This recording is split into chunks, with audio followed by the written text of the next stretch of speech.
2 Samuel 1.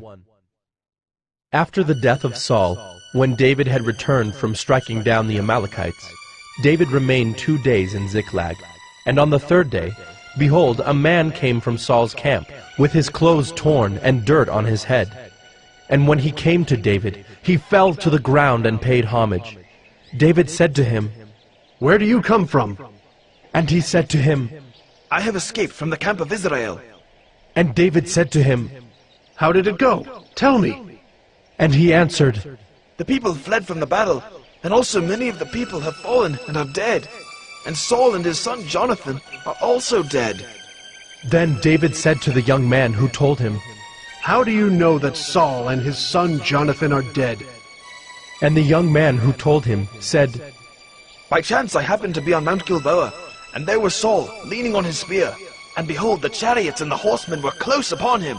And when he looked behind him, he saw me, and called to me. And I answered, 'Here I am.' And he said to me, 'Who are you?' I answered him, 'I am an Amalekite.' And he said to me, 'Stand beside me, and kill me, for anguish has seized me, and yet my life still lingers.' So I stood beside him, and killed him, because I was sure that he could not live after he had fallen. And I took the crown that was on his head, and the armlet that was on his arm, and I have brought them here to my lord." Then David took hold of his clothes and tore them, and so did all the men who were with him. And they mourned and wept and fasted until evening for Saul and for Jonathan his son, and for the people of the Lord and for the house of Israel, because they had fallen by the sword. And David said to the young man who told him, "Where do you come from?" And he answered, "I am the son of a sojourner, an Amalekite." David said to him, "How is it you are not afraid to put out your hand to destroy the Lord's anointed?" Then David called one of the young men and said, "Go, execute him." And he struck him down so that he died. And David said to him, "Your blood be on your head, for your own mouth has testified against you, saying, 'I have killed the Lord's anointed.'" And David lamented with this lamentation over Saul and Jonathan his son. And he said it should be taught to the people of Judah. Behold, it is written in the book of Jasher. He said, "Your glory, O Israel, is slain on your high places. How the mighty have fallen! Tell it not in Gath, publish it not in the streets of Ashkelon, lest the daughters of the Philistines rejoice, lest the daughters of the uncircumcised exult. You mountains of Gilboa, let there be no dew or rain upon you, nor fields of offerings. For there the shield of the mighty was defiled, the shield of Saul, not anointed with oil. From the blood of the slain, from the fat of the mighty, the bow of Jonathan turned not back, and the sword of Saul returned not empty." Saul and Jonathan, beloved and lovely, in life and in death they were not divided. They were swifter than eagles, they were stronger than lions. You daughters of Israel, weep over Saul, who clothed you luxuriously in scarlet, who put ornaments of gold on your apparel. How the mighty have fallen in the midst of the battle! Jonathan lies slain on your high places. I am distressed for you, my brother Jonathan. Very pleasant have you been to me. Your love to me was extraordinary, surpassing the love of women. How the mighty have fallen, and the weapons of war perished.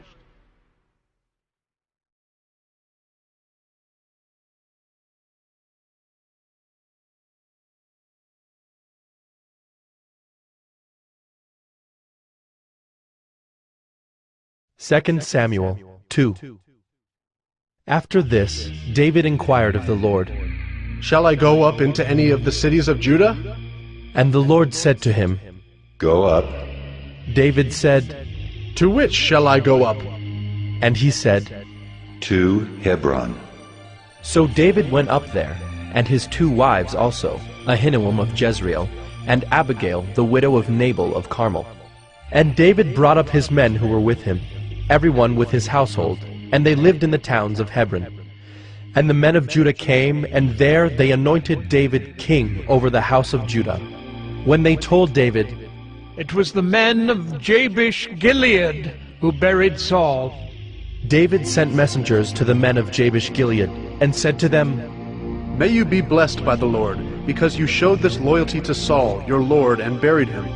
Now may the Lord show steadfast love and faithfulness to you, and I will do good to you because you have done this thing. Now therefore let your hands be strong, and be valiant, for Saul your Lord is dead, and the house of Judah has anointed me king over them. But Abner, the son of Ner, commander of Saul's army, took Ishbosheth, the son of Saul, and brought him over to Mahanaim. And he made him king over Gilead and the Asherites, and Jezreel and Ephraim, and Benjamin and all Israel.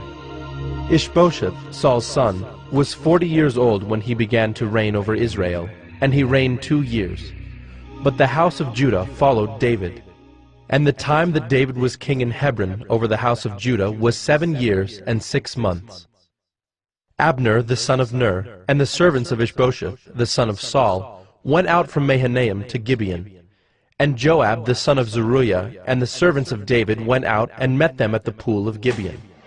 And they sat down, the one on the one side of the pool, and the other on the other side of the pool. And Abner said to Joab, Let the young men arise and compete before us. And Joab said, Let them arise. Then they arose and passed over by number, 12 for Benjamin and Ishbosheth the son of Saul, and 12 of the servants of David. And each caught his opponent by the head, and thrust his sword in his opponent's side, so they fell down together. Therefore that place was called Helkath Hazarim, which is at Gibeon. And the battle was very fierce that day. And Abner and the men of Israel were beaten before the servants of David. And the 3 sons of Zeruiah were there, Joab, Abishai, and Asahel. Now Asahel was as swift of foot as a wild gazelle. And Asahel pursued Abner, and as he went, he turned neither to the right hand nor to the left from following Abner. Then Abner looked behind him and said, Is it you, Asahel? And he answered, It is I. Abner said to him, Turn aside to your right hand or to your left, and seize one of the young men, and take his spoil. But Asahel would not turn aside from following him. And Abner said again to Asahel, Turn aside from following me. Why should I strike you to the ground? How then could I lift up my face to your brother Joab? But he refused to turn aside. Therefore Abner struck him in the stomach with the butt of his spear, so that the spear came out at his back. And he fell there and died where he was. And all who came to the place where Asahel had fallen and died stood still. But Joab and Abishai pursued Abner. And as the sun was going down, they came to the hill of Ammah, which lies before Giah on the way to the wilderness of Gibeon.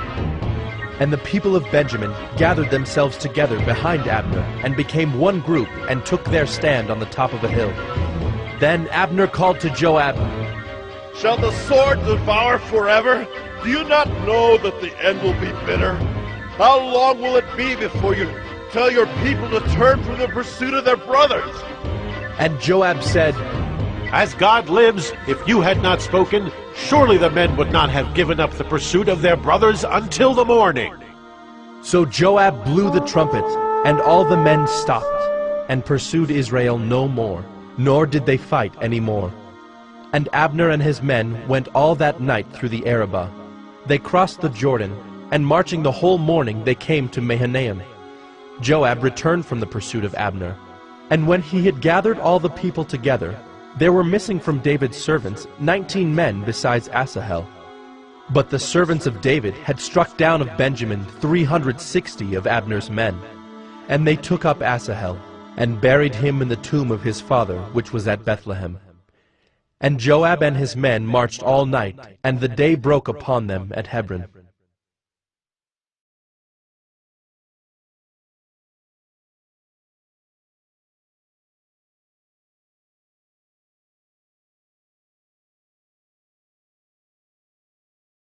Second Samuel 3. There was a long war between the house of Saul and the house of David. And David grew stronger and stronger, while the house of Saul became weaker and weaker. And sons were born to David at Hebron. His firstborn was Amnon of Ahinoam of Jezreel, and his second, Chileab of Abigail, the widow of Nabal of Carmel, and the third, Absalom, the son of Maacah, the daughter of Talmai, king of Geshur, and the fourth, Adonijah, the son of Haggith, and the fifth, Shephatiah, the son of Abital, and the sixth, Ithream of Eglah, David's wife. These were born to David in Hebron. While there was war between the house of Saul and the house of David, Abner was making himself strong in the house of Saul. Now Saul had a concubine whose name was Rizpah, the daughter of Aiah. And Ishbosheth said to Abner, "Why have you gone into my father's concubine?" Then Abner was very angry over the words of Ishbosheth, and said, Am I a dog's head of Judah? To this day I keep showing steadfast love to the house of Saul your father, to his brothers and to his friends, and have not given you into the hand of David. And yet you charge me today with a fault concerning a woman. God do so to Abner and more also, if I do not accomplish for David what the Lord has sworn to him, to transfer the kingdom from the house of Saul and set up the throne of David over Israel and over Judah, from Dan to Beersheba. And Ishbosheth could not answer Abner another word, because he feared him. And Abner sent messengers to David on his behalf, saying, "To whom does the land belong? Make your covenant with me, and behold, my hand shall be with you, to bring over all Israel to you." And he said, Good, I will make a covenant with you. But one thing I require of you, that is, you shall not see my face unless you first bring Michal, Saul's daughter, when you come to see my face. Then David sent messengers to Ishbosheth, Saul's son, saying, Give me my wife Michal, for whom I paid the bridal price of 100 foreskins of the Philistines. And Ishbosheth sent and took her from her husband Paltiel, the son of Laish. But her husband went with her, weeping after her all the way to Bahurim. Then Abner said to him, Go, return. And he returned. And Abner conferred with the elders of Israel, saying, For some time past you have been seeking David as king over you. Now then bring it about. For the Lord has promised David, saying, By the hand of my servant David I will save my people Israel from the hand of the Philistines and from the hand of all their enemies. Abner also spoke to Benjamin. And then Abner went to tell David at Hebron all that Israel and the whole house of Benjamin thought good to do. When Abner came with 20 men to David at Hebron, David made a feast for Abner and the men who were with him. And Abner said to David, I will arise and go, and will gather all Israel to my lord the king, that they may make a covenant with you, and that you may reign over all that your heart desires. So David sent Abner away, and he went in peace. Just then the servants of David arrived with Joab from a raid, bringing much spoil with them. But Abner was not with David at Hebron, for he had sent him away, and he had gone in peace.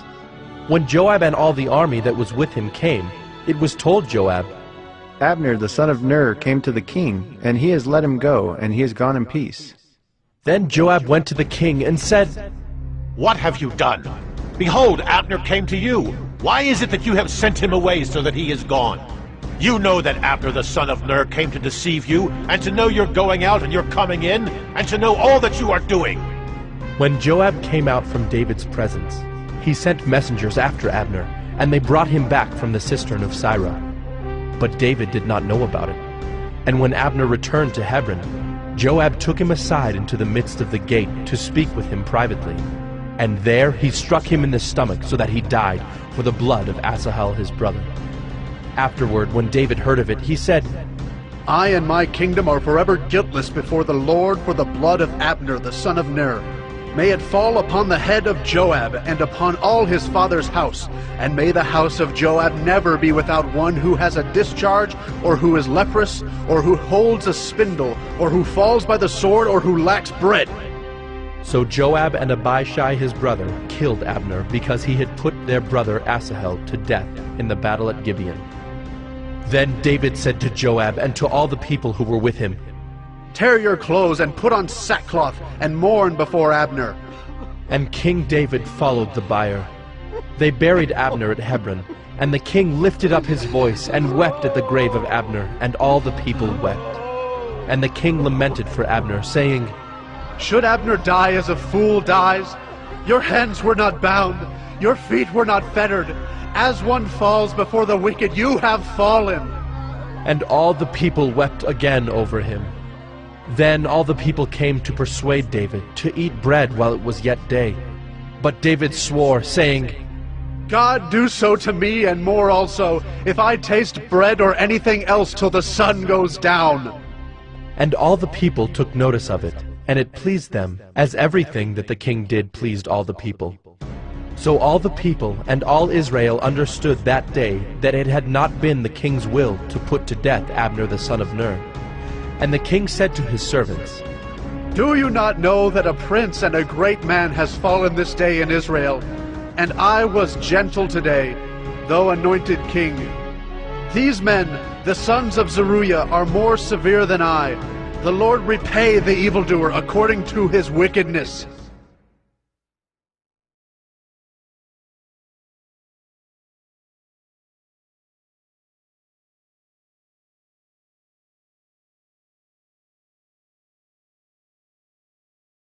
Second Samuel 4.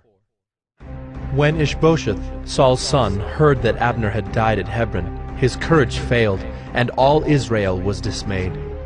Now Saul's son had 2 men who were captains of raiding bands.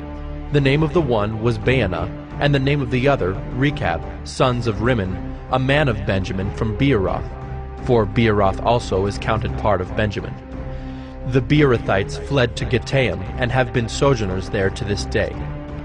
Jonathan the son of Saul had a son who was crippled in his feet. He was 5 years old when the news about Saul and Jonathan came from Jezreel, and his nurse took him up and fled. And as she fled in her haste, he fell and became lame, and his name was Mephibosheth. Now the sons of Rimmon the Beerothite, Rechab and Baanah, set out, and about the heat of the day they came to the house of Ishbosheth, as he was taking his noonday rest. And they came into the midst of the house as if to get wheat, and they stabbed him in the stomach. Then Rechab and Baanah his brother escaped.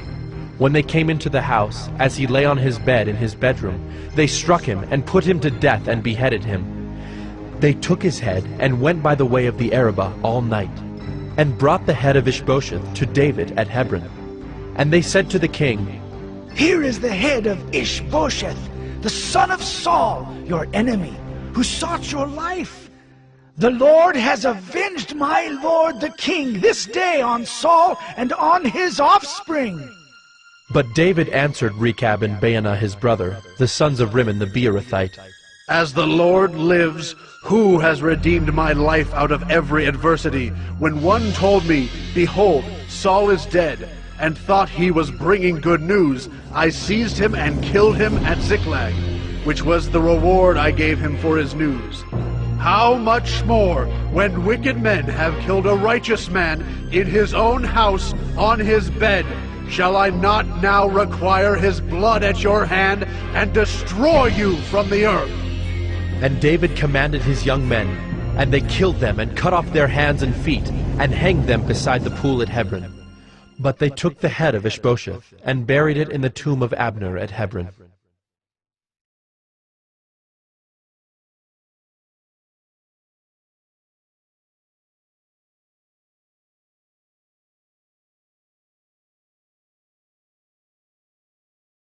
Second Samuel 5. Then all the tribes of Israel came to David at Hebron and said, Behold, we are your bone and flesh. In times past, when Saul was king over us, it was you who led out and brought in Israel. And the Lord said to you, You shall be shepherd of my people Israel, and you shall be prince over Israel.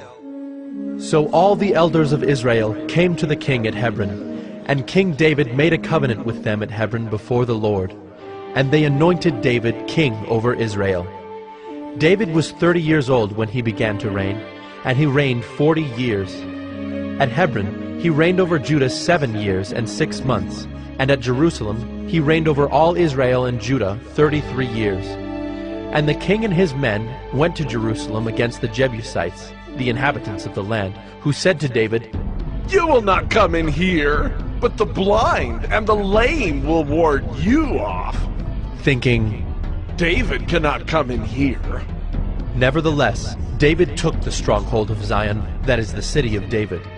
And David said on that day, "Whoever would strike the Jebusites, let him get up the water shaft to attack the lame and the blind who are hated by David's soul." Therefore it is said, "The blind and the lame shall not come into the house." And David lived in the stronghold, and called it the city of David. And David built the city all around from the Millo inward. And David became greater and greater, for the Lord the God of hosts was with him. And Hiram, king of Tyre, sent messengers to David, and cedar trees, also carpenters and masons, who built David a house. And David knew that the Lord had established him king over Israel, and that he had exalted his kingdom for the sake of his people Israel. And David took more concubines and wives from Jerusalem after he came from Hebron, and more sons and daughters were born to David. And these are the names of those who were born to him in Jerusalem: Shemua, Shobab, Nathan, Solomon, Ibhar, Elishua, Nepheg, Japhiah, Elishama, Eliada, and Eliphalet. When the Philistines heard that David had been anointed king over Israel, all the Philistines went up to search for David. But David heard of it and went down to the stronghold. Now the Philistines had come and spread out in the valley of Rephaim. And David inquired of the Lord, "Shall I go up against the Philistines? Will you give them into my hand?" And the Lord said to David, "Go up, for I will certainly give the Philistines into your hand." And David came to Baal-perazim, and David defeated them there. And he said, "The Lord has burst through my enemies before me like a bursting flood." Therefore the name of that place is called Baal-perazim. And the Philistines left their idols there, and David and his men carried them away. And the Philistines came up yet again, and spread out in the valley of Rephaim. And when David inquired of the Lord, he said, "You shall not go up. Go around to their rear, and come against them opposite the balsam trees. And when you hear the sound of marching in the tops of the balsam trees, then rouse yourself, for then the Lord has gone out before you to strike down the army of the Philistines." And David did as the Lord commanded him, and struck down the Philistines from Geba to Gezer.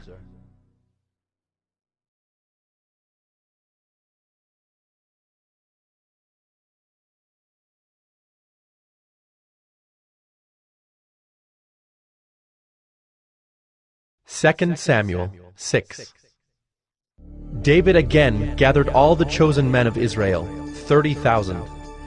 And David arose and went with all the people who were with him from Baale Judah, to bring up from there the ark of God, which is called by the name of the Lord of hosts, who sits enthroned on the cherubim. And they carried the ark of God on a new cart, and brought it out of the house of Abinadab, which was on the hill. And Uzzah and Ahio, the sons of Abinadab, were driving the new cart with the ark of God, and Ahio went before the ark. And David and all the house of Israel were making merry before the Lord, with songs and lyres and harps, and tambourines and castanets and cymbals. And when they came to the threshing floor of Nacon, Uzzah put out his hand to the ark of God, and took hold of it, for the oxen stumbled.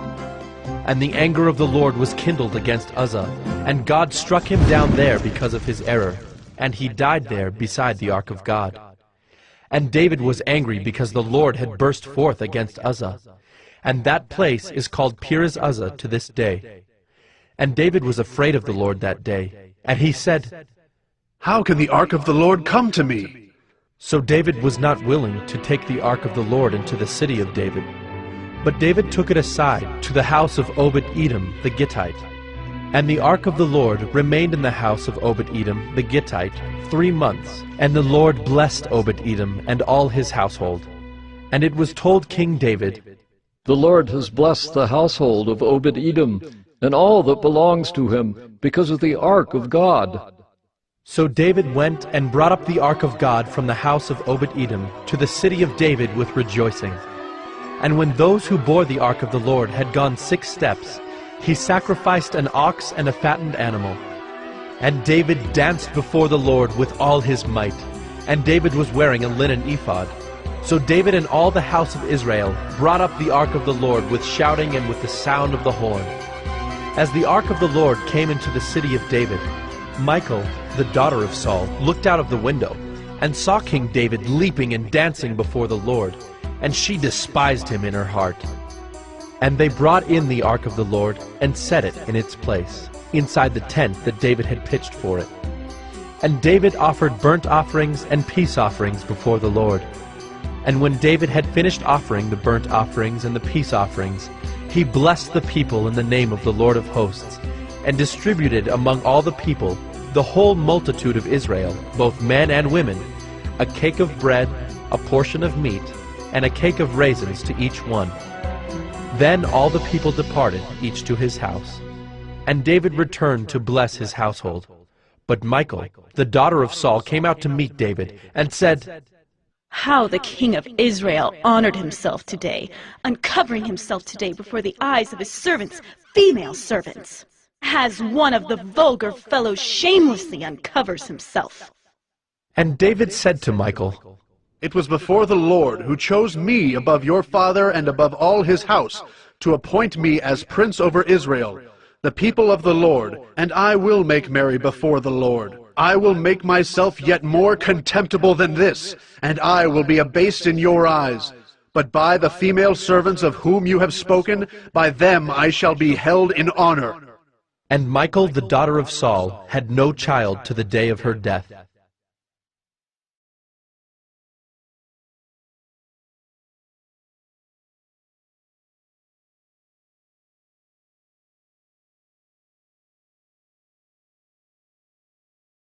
Second Samuel 7. Now when the king lived in his house, and the Lord had given him rest from all his surrounding enemies, the king said to Nathan the prophet, "See now, I dwell in a house of cedar, but the ark of God dwells in a tent." And Nathan said to the king, "Go, do all that is in your heart, for the Lord is with you." But that same night the word of the Lord came to Nathan. "Go and tell my servant David, thus says the Lord, would you build me a house to dwell in? I have not lived in a house since the day I brought up the people of Israel from Egypt to this day, but I have been moving about in a tent for my dwelling.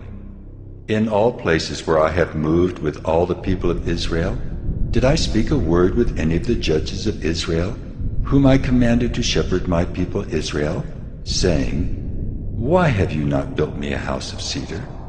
Now therefore, thus you shall say to my servant David, thus says the Lord of hosts, I took you from the pasture, from following the sheep, that you should be prince over my people Israel. And I have been with you wherever you went, and have cut off all your enemies from before you. And I will make for you a great name, like the name of the great ones of the earth. And I will appoint a place for my people Israel, and will plant them, so that they may dwell in their own place and be disturbed no more. And violent men shall afflict them no more as formerly from the time that I appointed judges over my people Israel. And I will give you rest from all your enemies. Moreover, the Lord declares to you that the Lord will make you a house. When your days are fulfilled, and you lie down with your fathers, I will raise up your offspring after you, who shall come from your body, and I will establish his kingdom. He shall build a house for my name, and I will establish the throne of his kingdom forever. I will be to him a father, and he shall be to me a son. When he commits iniquity, I will discipline him with the rod of men, with the stripes of the sons of men. But my steadfast love will not depart from him, as I took it from Saul, whom I put away from before you. And your house and your kingdom shall be made sure forever before me. Your throne shall be established forever. In accordance with all these words, and in accordance with all this vision, Nathan spoke to David. Then King David went in and sat before the Lord and said, Who am I, O Lord God, and what is my house that you have brought me thus far? and yet this was a small thing in your eyes, O Lord God.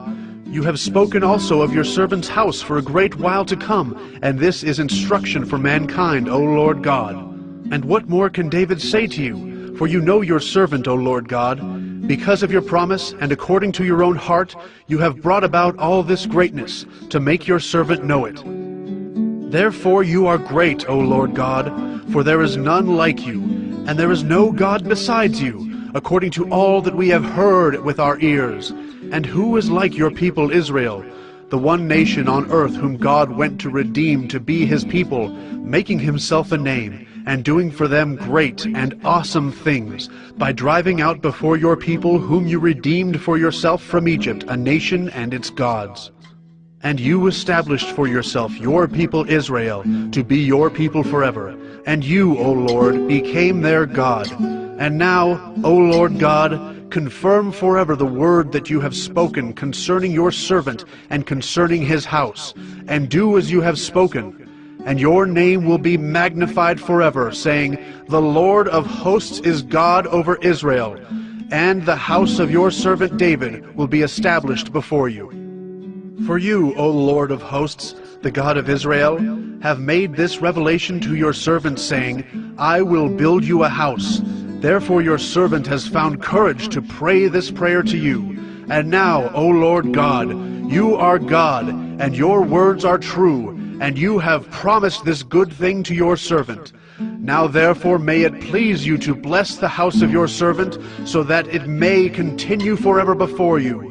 For you, O Lord God, have spoken, and with your blessing shall the house of your servant be blessed forever.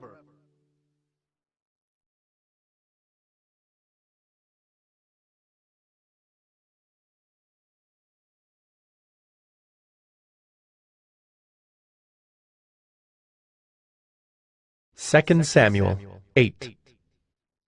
After this, David defeated the Philistines and subdued them. And David took Metheg-Ammah out of the hand of the Philistines. And he defeated Moab, and he measured them with a line, making them lie down on the ground. 2 lines he measured to be put to death, and 1 full line to be spared. And the Moabites became servants to David and brought tribute. David also defeated Hadad-ezer, the son of Rehob, king of Zobah, as he went to restore his power at the river Euphrates. And David took from him 1,700 horsemen and 20,000 foot soldiers. And David hamstrung all the chariot horses, but left enough for 100 chariots.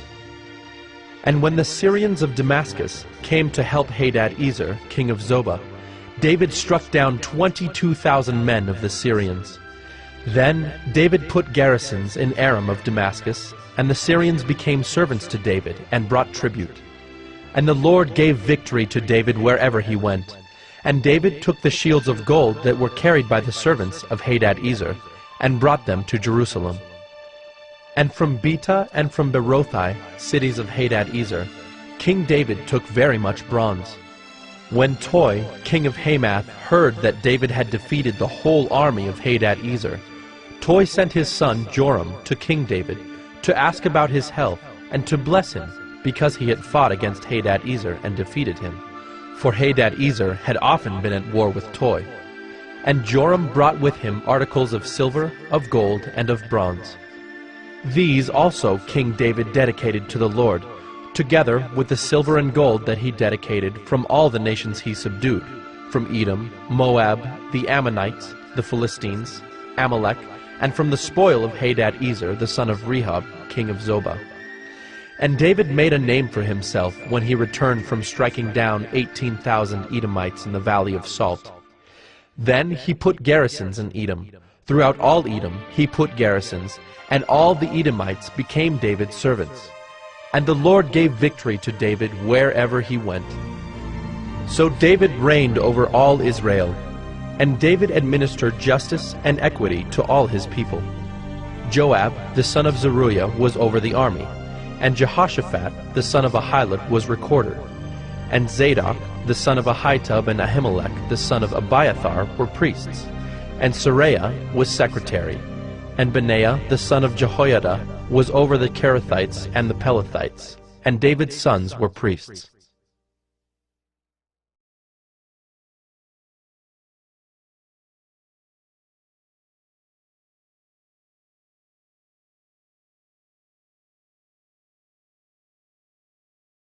2 Samuel 9.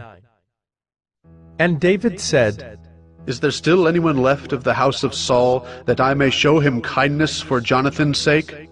Now there was a servant of the house of Saul, whose name was Ziba, and they called him to David. And the king said to him, Are you Ziba? And he said, I am your servant. And the king said, Is there not still someone of the house of Saul, that I may show the kindness of God to him?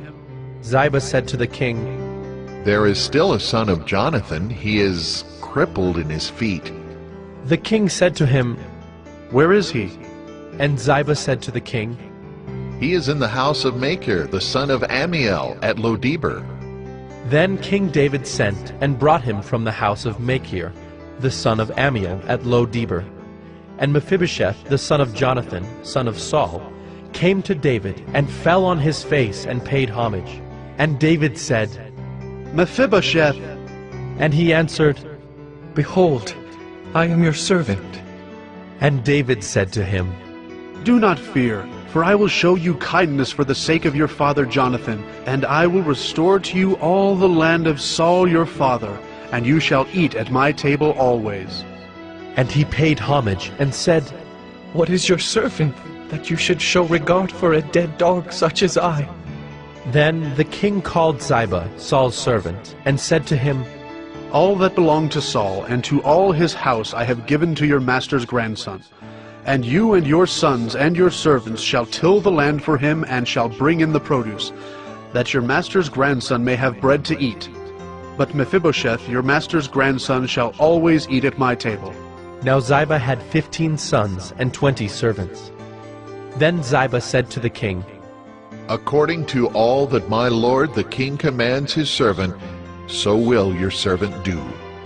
So Mephibosheth ate at David's table like one of the king's sons. And Mephibosheth had a young son whose name was Micah. And all who lived in Ziba's house became Mephibosheth's servants. So Mephibosheth lived in Jerusalem, for he ate always at the king's table. Now he was lame in both his feet.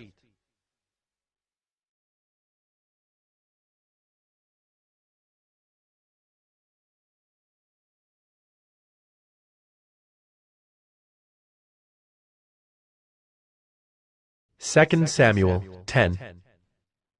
After this, the king of the Ammonites died, and Hanun his son reigned in his place. And David said, I will deal loyally with Hanun the son of Nahash, as his father dealt loyally with me. So David sent by his servants to console him concerning his father.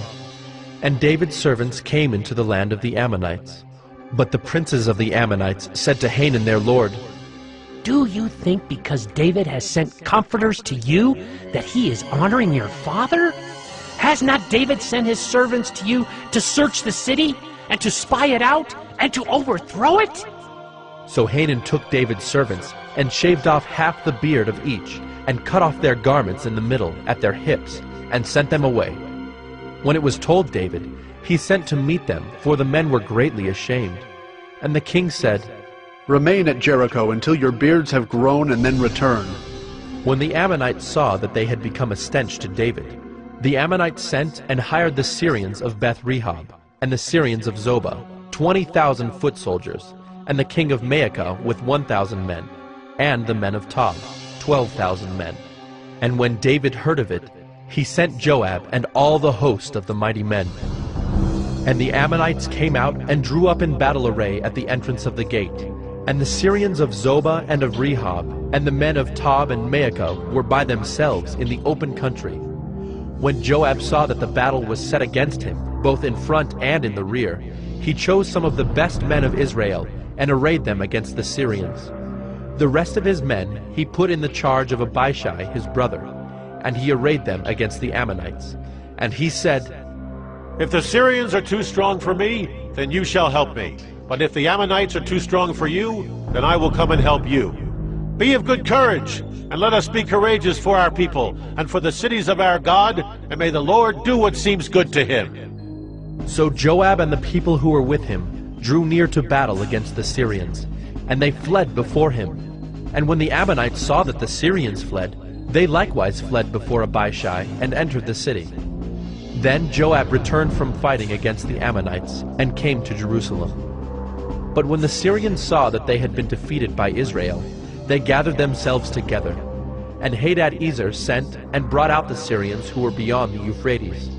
They came to Helam, with Shobach, the commander of the army of Hadad-ezer, at their head.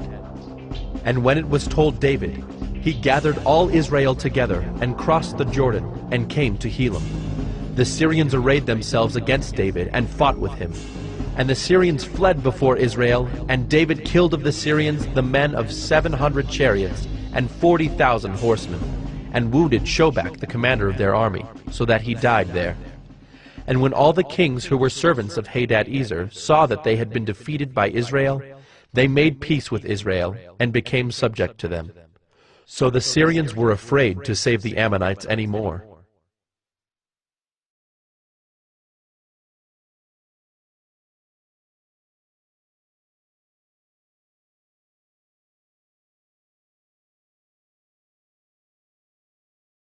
Second Samuel 11. In the spring of the year, the time when kings go out to battle, David sent Joab and his servants with him, and all Israel. And they ravaged the Ammonites and besieged Rabbah. But David remained at Jerusalem. It happened late one afternoon, when David arose from his couch and was walking on the roof of the king's house, that he saw from the roof a woman bathing, and the woman was very beautiful. And David sent and inquired about the woman. And one said, "Is not this Bathsheba, the daughter of Eliam, the wife of Uriah the Hittite?" So David sent messengers and took her, and she came to him, and he lay with her. Now she had been purifying herself from her uncleanness. Then she returned to her house. And the woman conceived, and she sent and told David, "I am pregnant." So David sent word to Joab, "Send me Uriah the Hittite." And Joab sent Uriah to David. When Uriah came to him, David asked how Joab was doing, and how the people were doing, and how the war was going. Then David said to Uriah, "Go down to your house and wash your feet." And Uriah went out of the king's house, and there followed him a present from the king. But Uriah slept at the door of the king's house with all the servants of his lord, and did not go down to his house. When they told David, "Uriah did not go down to his house," David said to Uriah, "Have you not come from a journey? Why did you not go down to your house?" Uriah said to David, "The ark and Israel and Judah dwell in booths, and my lord Joab and the servants of my lord are camping in the open field. Shall I then go to my house, to eat and to drink, and to lie with my wife? As you live and as your soul lives, I will not do this thing." Then David said to Uriah, "Remain here today also, and tomorrow I will send you back." So Uriah remained in Jerusalem that day and the next. And David invited him, and he ate in his presence and drank, so that he made him drunk. And in the evening he went out to lie on his couch with the servants of his lord, but he did not go down to his house. In the morning David wrote a letter to Joab, and sent it by the hand of Uriah. In the letter he wrote, "Set Uriah in the forefront of the hardest fighting, and then draw back from him, that he may be struck down and die." And as Joab was besieging the city, he assigned Uriah to the place where he knew there were valiant men. And the men of the city came out and fought with Joab, and some of the servants of David among the people fell. Uriah the Hittite also died.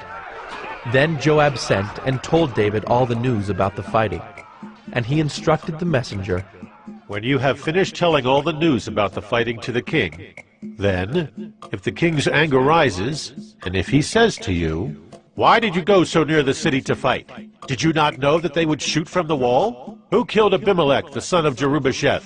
Did not a woman cast an upper millstone on him from the wall, so that he died at Thebes?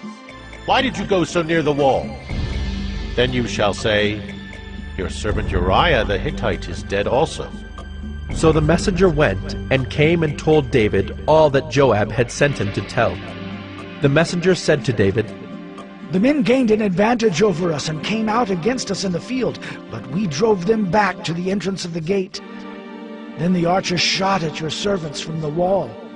Some of the king's servants are dead, and your servant Uriah the Hittite is dead also. David said to the messenger, Thus shall you say to Joab, Do not let this matter trouble you, for the sword devours now one and now another. Strengthen your attack against the city and overthrow it, and encourage him. When the wife of Uriah heard that Uriah her husband was dead, she lamented over her husband. And when the mourning was over, David sent and brought her to his house, and she became his wife, and bore him a son. But the thing that David had done displeased the Lord.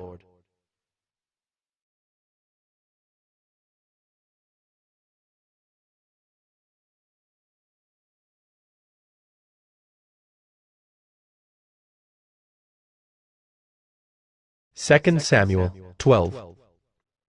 And the Lord sent Nathan to David. He came to him and said to him, There were 2 men in a certain city, the one rich and the other poor. The rich man had very many flocks and herds, but the poor man had nothing but one little ewe lamb, which he had bought. And he brought it up, and it grew up with him and with his children. It used to eat of his morsel and drink from his cup and lie in his arms, and it was like a daughter to him. Now there came a traveler to the rich man, and he was unwilling to take one of his own flock or herd to prepare for the guest who had come to him. But he took the poor man's lamb and prepared it for the man who had come to him. Then David's anger was greatly kindled against the man, and he said to Nathan, As the Lord lives, the man who has done this deserves to die, and he shall restore the lamb 4-fold because he did this thing, and because he had no pity. Nathan said to David, You are the man. Thus says the Lord, the God of Israel, I anointed you king over Israel, and I delivered you out of the hand of Saul. And I gave you your master's house and your master's wives into your arms, and gave you the house of Israel and of Judah. And if this were too little, I would add to you as much more. Why have you despised the word of the Lord, to do what is evil in his sight? You have struck down Uriah the Hittite with the sword, and have taken his wife to be your wife, and have killed him with the sword of the Ammonites. Now, therefore, the sword shall never depart from your house, because you have despised me, and have taken the wife of Uriah the Hittite to be your wife. Thus says the Lord, Behold, I will raise up evil against you out of your own house, and I will take your wives before your eyes, and give them to your neighbor, and he shall lie with your wives in the sight of this sun, for you did it secretly. But I will do this thing before all Israel and before the sun. David said to Nathan, I have sinned against the Lord. And Nathan said to David, The Lord also has put away your sin. You shall not die. Nevertheless, because by this deed you have utterly scorned the Lord, the child who is born to you shall die. Then Nathan went to his house. And the Lord afflicted the child that Uriah's wife bore to David, and he became sick. David therefore sought God on behalf of the child. And David fasted and went in and lay all night on the ground. And the elders of his house stood beside him to raise him from the ground, but he would not, nor did he eat food with them. On the 7th day the child died. And the servants of David were afraid to tell him that the child was dead, for they said, Behold, while the child was yet alive, we spoke to him, and he did not listen to us. How then can we say to him, The child is dead? He may do himself some harm. But when David saw that his servants were whispering together, David understood that the child was dead. And David said to his servants, Is the child dead? They said, He is dead. Then David arose from the earth, and washed and anointed himself, and changed his clothes. And he went into the house of the Lord and worshipped. He then went to his own house, and when he asked, they set food before him, and he ate. Then his servant said to him, "What is this thing that you have done? You fasted and wept for the child while he was alive, but when the child died, you arose and ate food." He said, "While the child was still alive, I fasted and wept, for I said, 'Who knows whether the Lord will be gracious to me, that the child may live?' But now he is dead. Why should I fast? Can I bring him back again? I shall go to him, but he will not return to me." Then David comforted his wife Bathsheba, and went in to her and lay with her. And she bore a son, and he called his name Solomon. And the Lord loved him, and sent a message by Nathan the prophet. So he called his name Jedidiah because of the Lord. Now Joab fought against Rabbah of the Ammonites, and took the royal city. And Joab sent messengers to David, and said, "I have fought against Rabbah. Moreover, I have taken the city of waters. Now then, gather the rest of the people together, and encamp against the city, and take it, lest I take the city, and it be called by my name." So David gathered all the people together, and went to Rabbah, and fought against it, and took it. And he took the crown of their king from his head. The weight of it was a talent of gold, and in it was a precious stone, and it was placed on David's head. And he brought out the spoil of the city, a very great amount. And he brought out the people who were in it, and set them to labor with saws and iron picks and iron axes, and made them toil at the brick kilns. And thus he did to all the cities of the Ammonites. Then David and all the people returned to Jerusalem.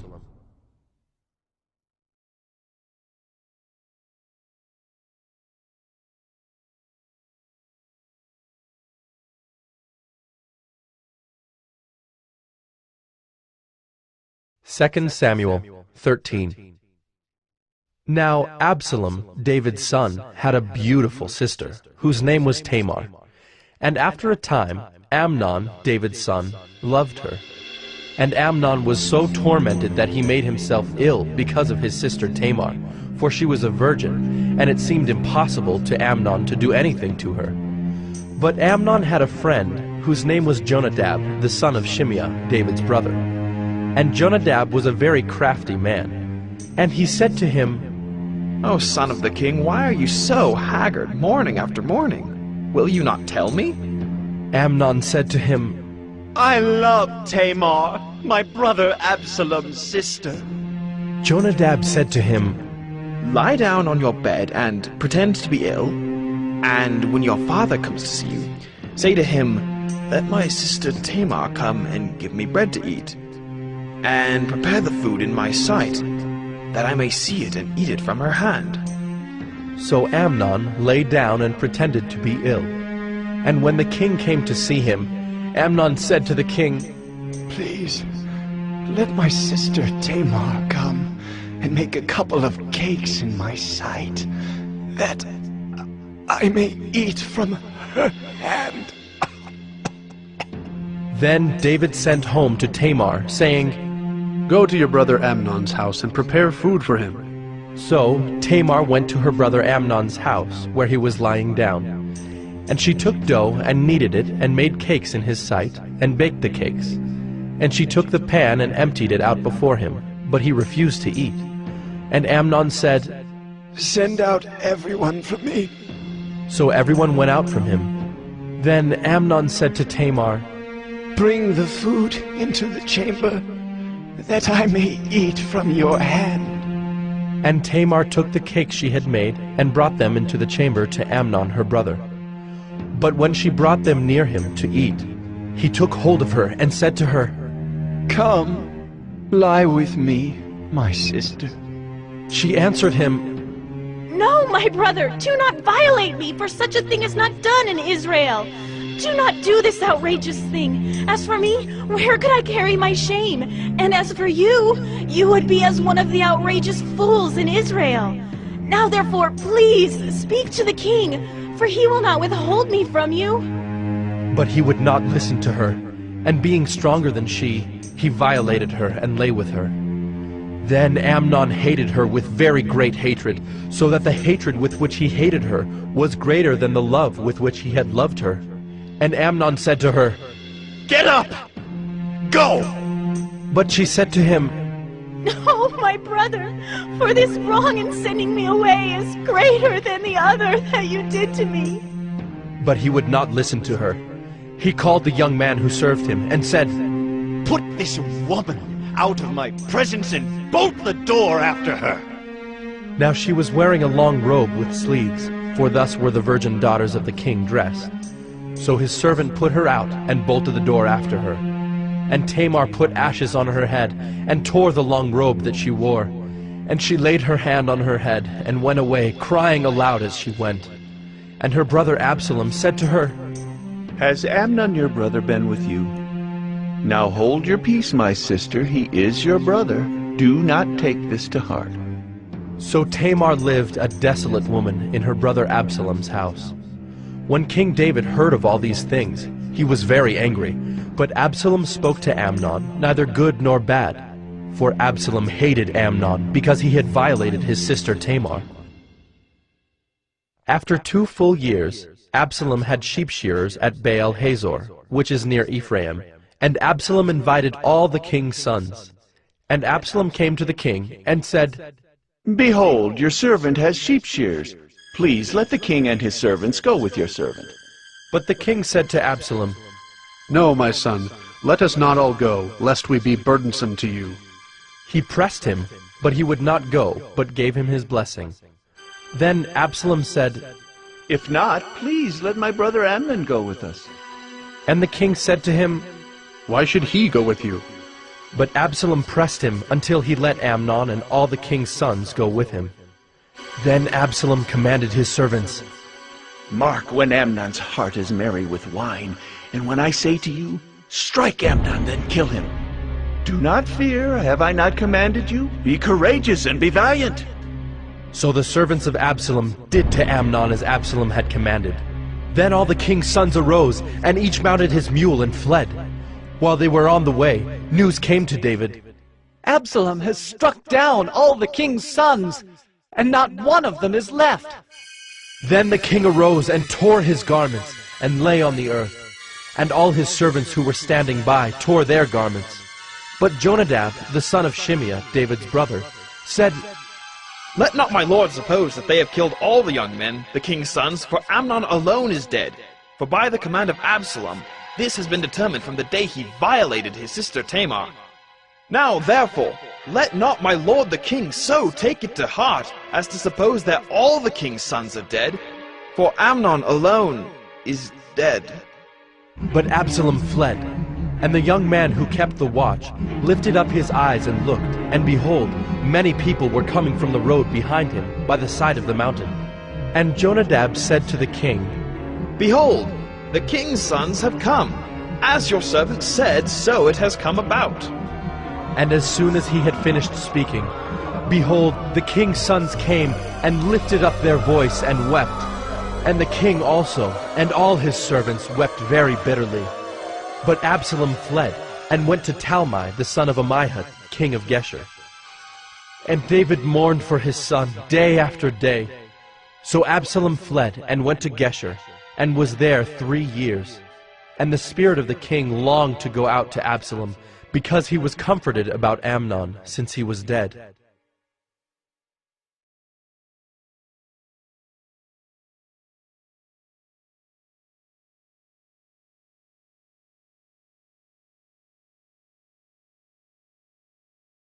Second Samuel 14. Now Joab, the son of Zeruiah, knew that the king's heart went out to Absalom. And Joab sent to Tekoa, and brought from there a wise woman, and said to her, "Pretend to be a mourner, and put on mourning garments. Do not anoint yourself with oil, but behave like a woman who has been mourning many days for the dead. Go to the king, and speak thus to him." So Joab put the words in her mouth. When the woman of Tekoa came to the king, she fell on her face to the ground and paid homage, and said, "Save me, O king!" And the king said to her, "What is your trouble?" She answered, Alas, I am a widow. My husband is dead. And your servant had 2 sons, and they quarreled with one another in the field. There was no one to separate them. And one struck the other and killed him. And now the whole clan has risen against your servant, and they say, "Give up the man who struck his brother, that we may put him to death for the life of his brother whom he killed." And so they would destroy the heir also. Thus they would quench my coal that is left, and leave to my husband neither name nor remnant on the face of the earth. Then the king said to the woman, "Go to your house, and I will give orders concerning you."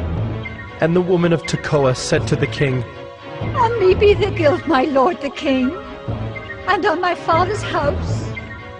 Let the king and his throne be guiltless. The king said, "If anyone says anything to you, bring him to me, and he shall never touch you again." Then she said, Please let the king invoke the Lord your God, that the avenger of blood kill no more, and my son be not destroyed. He said, "As the Lord lives, not one hair of your son shall fall to the ground." Then the woman said, Please let your servant speak a word to my lord the king. He said, "Speak." And the woman said, Why then have you planned such a thing against the people of God? For in giving this decision the king convicts himself, inasmuch as the king does not bring his banished one home again. We must all die. We are like water spilled on the ground, which cannot be gathered up again. But God will not take away life, and he devises means so that the banished one will not remain an outcast. Now I have come to say this to my lord the king, because the people have made me afraid. And your servant thought, I will speak to the king. It may be that the king will perform the request of his servant. For the king will hear and deliver his servant from the hand of the man who would destroy me, and my son together from the heritage of God. And your servant thought, the word of my lord the king will set me at rest. For my lord the king is like the angel of God to discern good and evil.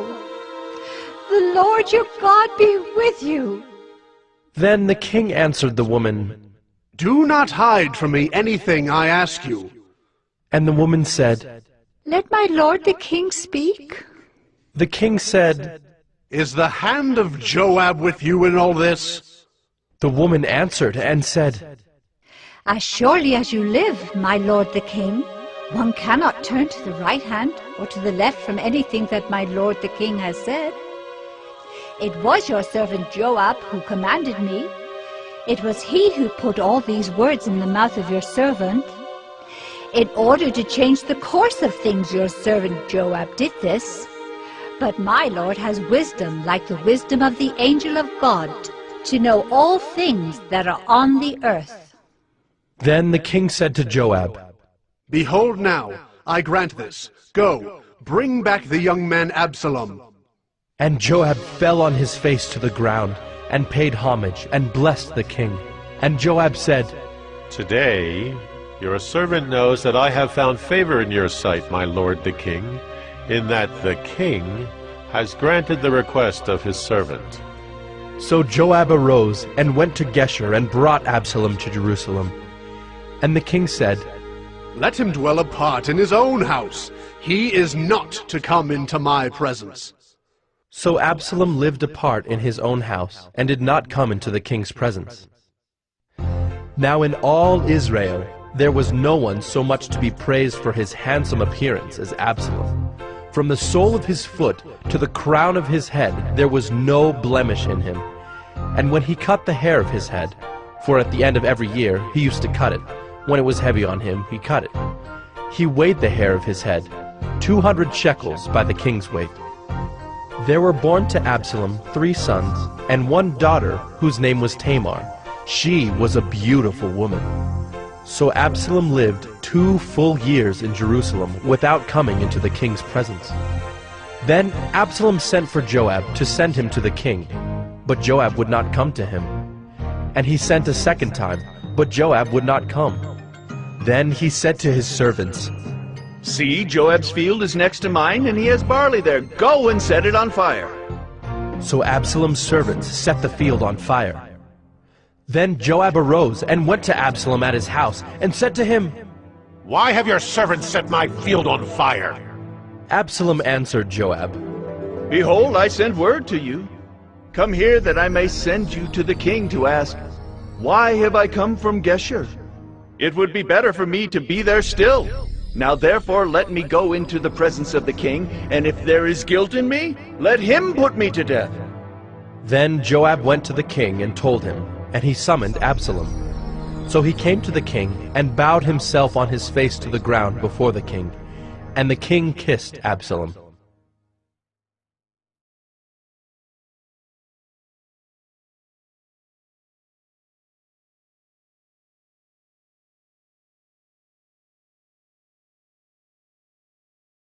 Second Samuel 15.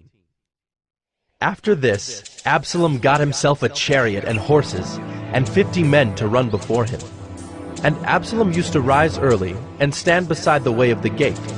And when any man had a dispute to come before the king for judgment, Absalom would call to him and say, "From what city are you?" And when he said, "Your servant is of such and such a tribe in Israel," Absalom would say to him, "See, your claims are good and right, but there is no man designated by the king to hear you." Then Absalom would say, "Oh, that I were judge in the land! Then every man with a dispute or cause might come to me, and I would give him justice." And whenever a man came near to pay homage to him, he would put out his hand and take hold of him and kiss him. Thus Absalom did to all of Israel who came to the king for judgment. So Absalom stole the hearts of the men of Israel. And at the end of 4 years, Absalom said to the king, "Please, let me go and pay my vow, which I have vowed to the Lord in Hebron. For your servant vowed a vow while I lived at Geshur in Aram, saying, if the Lord will indeed bring me back to Jerusalem, then I will offer worship to the Lord."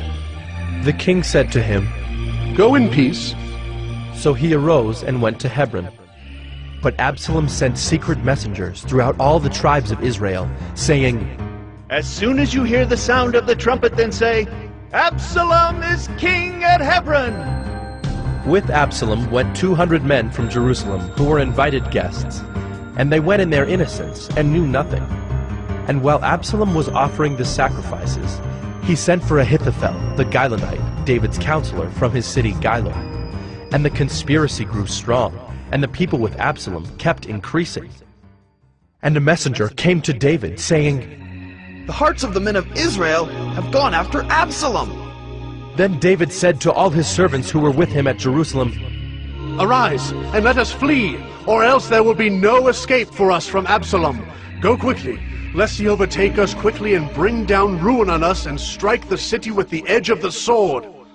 And the king's servants said to the king, "Behold, your servants are ready to do whatever my lord the king decides."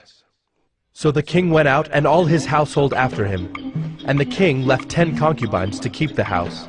And the king went out and all the people after him, and they halted at the last house. And all his servants passed by him, and all the Kerethites, and all the Pelethites, and all the 600 Gittites who had followed him from Gath, passed on before the king. Then the king said to Ittai the Gittite, "Why do you also go with us? Go back and stay with the king, for you are a foreigner, and also an exile from your home. You came only yesterday, and shall I today make you wander about with us? Since I go, I know not where. Go back and take your brothers with you, and may the Lord show steadfast love and faithfulness to you." But Ittai answered the king, "As the Lord lives, and as my lord the king lives, wherever my lord the king shall be, whether for death or for life, there also will your servant be." And David said to Ittai, "Go then, pass on." So Ittai the Gittite passed on with all his men and all the little ones who were with him. and all the land wept aloud as all the people passed by. And the king crossed the brook Kidron, and all the people passed on toward the wilderness. And Abiathar came up, and behold, Zadok came also with all the Levites, bearing the ark of the covenant of God. And they set down the ark of God until the people had all passed out of the city. Then the king said to Zadok, "Carry the ark of God back into the city. If I find favor in the eyes of the Lord, he will bring me back and let me see both it and his dwelling place. But if he says, 'I have no pleasure in you,' behold, here I am. Let him do to me what seems good to him." The king also said to Zadok the priest, "Are you not a seer? Go back to the city in peace with your 2 sons, Ahimaaz your son, and Jonathan the son of Abiathar. See, I will wait at the fords of the wilderness until word comes from you to inform me." So Zadok and Abiathar carried the ark of God back to Jerusalem, and they remained there. But David went up the ascent of the Mount of Olives, weeping as he went, barefoot and with his head covered. And all the people who were with him covered their heads, and they went up weeping as they went. And it was told David, "Ahithophel is among the conspirators with Absalom." And David said, "O Lord, please turn the counsel of Ahithophel into foolishness." While David was coming to the summit, where God was worshipped, behold, Hushai the Archite came to meet him, with his coat torn and dirt on his head. David said to him, "If you go on with me, you will be a burden to me. But if you return to the city and say to Absalom, 'I will be your servant, O king, as I have been your father's servant in time past, so now I will be your servant,' then you will defeat for me the counsel of Ahithophel. Are not Zadok and Abiathar the priests with you there? So whatever you hear from the king's house, tell it to Zadok and Abiathar the priests. Behold, their 2 sons are with them there, Ahimaaz, Zadok's son, and Jonathan, Abiathar's son, and by them you shall send to me everything you hear." So Hushai, David's friend, came into the city, just as Absalom was entering Jerusalem.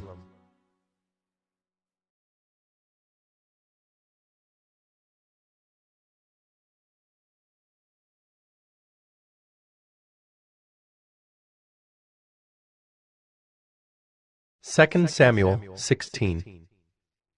When David had passed a little beyond the summit, Ziba, the servant of Mephibosheth, met him, with a couple of donkeys saddled, bearing 200 loaves of bread, 100 bunches of raisins, 100 of summer fruits, and a skin of wine.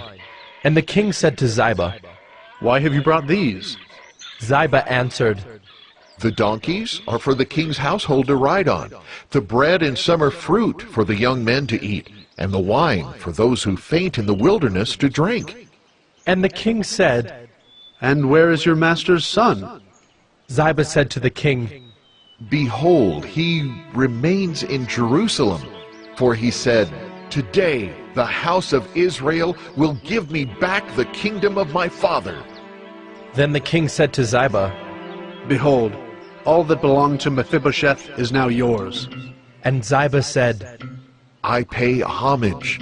Let me ever find favor in your sight, my lord, the king." When King David came to Bahurim, there came out a man of the family of the house of Saul, whose name was Shimei, the son of Gera. And as he came, he cursed continually. And he threw stones at David, and at all the servants of King David, and all the people and all the mighty men were on his right hand and on his left. And Shimei said as he cursed, Get out, you man of blood, you worthless man! The Lord has avenged on you all the blood of the house of Saul, in whose place you have reigned, and the Lord has given the kingdom into the hand of your son Absalom. See, your evil is on you, for you are a man of blood! Then Abishai the son of Zeruiah said to the king, Why should this dead dog curse my lord the king? Let me go over and take off his head. But the king said, What have I to do with you, you sons of Zeruiah? If he is cursing because the Lord has said to him, Curse David, who then shall say, Why have you done so? And David said to Abishai and to all his servants, Behold, my own son seeks my life. How much more now may this Benjaminite? Leave him alone, and let him curse, for the Lord has told him to. It may be that the Lord will look on the wrong done to me, and that the Lord will repay me with good for his cursing today." So David and his men went on the road, while Shimei went along on the hillside opposite him, and cursed as he went, and threw stones at him and flung dust. And the king and all the people who were with him arrived weary at the Jordan, and there he refreshed himself. Now Absalom and all the people, the men of Israel, came to Jerusalem, and Ahithophel with him. And when Hushai the Archite, David's friend, came to Absalom, Hushai said to Absalom, "Long live the king! Long live the king!" And Absalom said to Hushai, "Is this your loyalty to your friend? Why did you not go with your friend?" And Hushai said to Absalom, "No, for whom the Lord and this people and all the men of Israel have chosen, his I will be, and with him I will remain. And again, whom should I serve? Should it not be his son? As I have served your father, so I will serve you." Then Absalom said to Ahithophel, "Give your counsel, what shall we do?" Ahithophel said to Absalom, "Go into your father's concubines, whom he has left to keep the house, and all Israel will hear that you have made yourself a stench to your father, and the hands of all who are with you will be strengthened." So they pitched a tent for Absalom on the roof, and Absalom went into his father's concubines in the sight of all Israel. Now in those days the counsel that Ahithophel gave was as if one consulted the word of God. So was all the counsel of Ahithophel esteemed, both by David and by Absalom.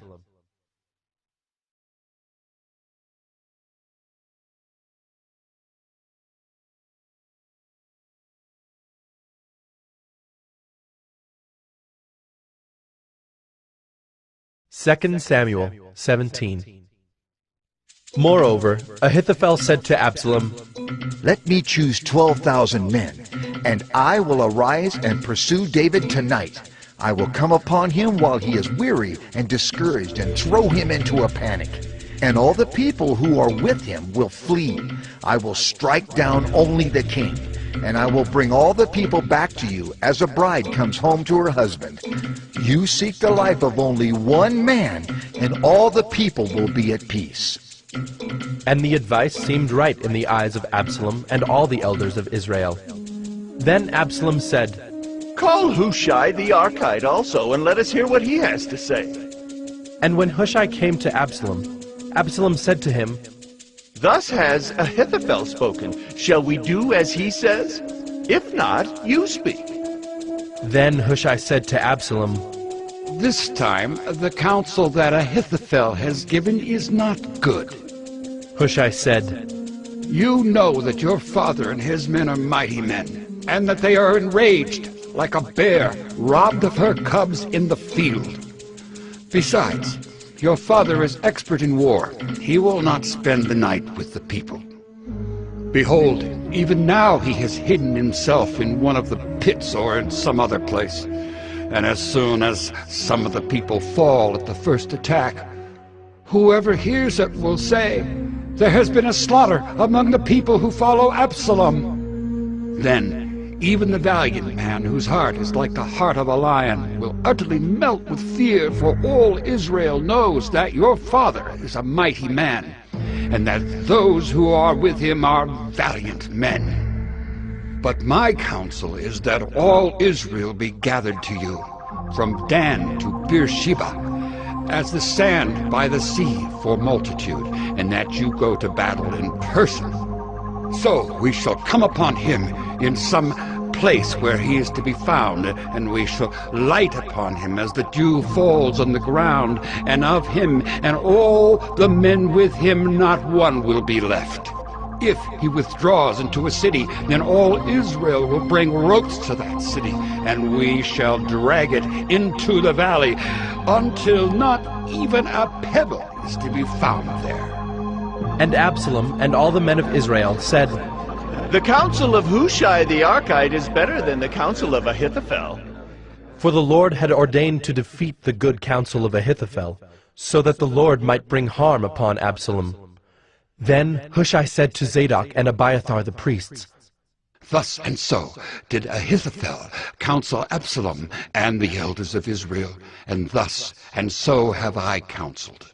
Now, therefore, send quickly and tell David, do not stay tonight at the fords of the wilderness, but by all means pass over, lest the king and all the people who are with him be swallowed up. Now Jonathan and Ahimaaz were waiting at Enrogel. A female servant was to go and tell them, and they were to go and tell King David, for they were not to be seen entering the city. But a young man saw them and told Absalom. So both of them went away quickly and came to the house of a man at Bahurim, who had a well in his courtyard, and they went down into it. And the woman took and spread a covering over the well's mouth, and scattered grain on it, and nothing was known of it. When Absalom's servants came to the woman at the house, they said, Where are Ahimaaz and Jonathan? And the woman said to them, They have gone over the brook of water. And when they had sought and could not find them, they returned to Jerusalem. After they had gone, the men came up out of the well, and went and told King David. They said to David, Arise, and go quickly over the water, for thus and so has Ahithophel counseled against you. Then David arose, and all the people who were with him, and they crossed the Jordan. By daybreak not one was left who had not crossed the Jordan.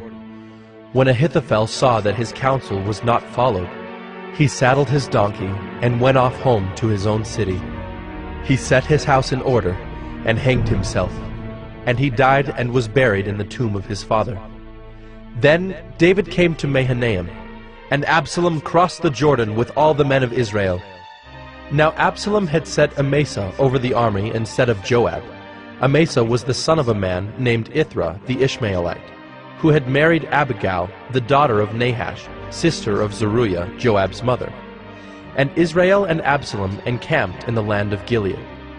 When David came to Mahanaim, Shobai, the son of Nahash from Rabbah of the Ammonites, and Machir, the son of Amiel from Lo-debar, and Barzillai, the Gileadite from Rogelim, brought beds, basins, and earthen vessels, wheat, barley, flour, parched grain, beans, and lentils, honey and curds and sheep and cheese from the herd, for David and the people with him to eat. For they said, The people are hungry and weary and thirsty in the wilderness.